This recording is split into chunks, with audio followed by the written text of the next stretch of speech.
Hello, magandang araw sa lahat. Ang aming 8 years old na anak ay nagkusa kaninang umaga na magluto ng aming almusal.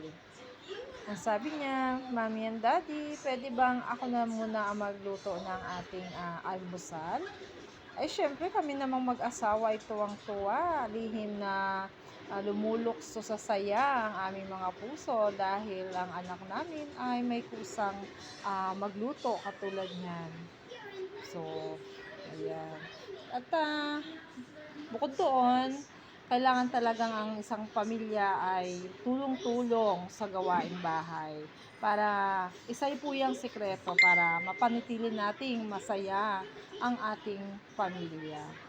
So, ayan, naluto na nga niya ang itlog. Hindi ko lang kanina nakuhanan ng video kung paano niya i-scramble yung eggs dahil nagtitimpla po ako ng kape. Ayan. Ang sabi niya, Mami, susunod ko na po ba itong hotdog? Oo, pwede mo nang ilagay sa kawali at bahala ka kung paano mo ilalagay. At ayan na nga, di po ba? Parang pagtitignan natin, sanay na siyang magluto. Pero actually ay parang pangatlo pa lang niyang beses na magluto niyan kasi hindi ko pa siya gaanong pinababayaan sa pagluluto at masyado pa nga siyang bata para dyan. Siya po ay 8 years old lamang. Pero bago siya mag 8 years old ay ayun nga, nakitaan talaga namin ng pagkukusang magluto. At yan na yan ngayon, parang gamay na niya.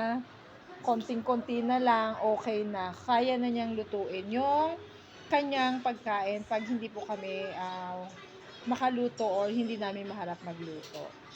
Isang advantage po yan sa mga bata na natuturuan natin na magluto ng maaga sa ganyang edad.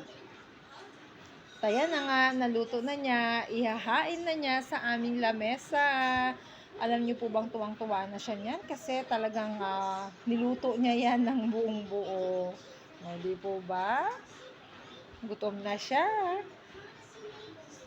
Ayan, dinidemonstrate niya sa akin kanina kung paano niya naluto yan, kung ano yung mga nilagay niya. Sabi niya, tinanong ko kasi siya kung paano niya niluto. Ang sabi niya, ganito Mami, pinainit yung kawali, nilagyan mo ng kaunting oil, and after that, ayan nga po, nilagay ko na yung egg. So, yan yung mga sinabi niya dyan. Yung maliit daw na oil, ang kailangan ilagay lang. Ayan. At pepper, salt and pepper.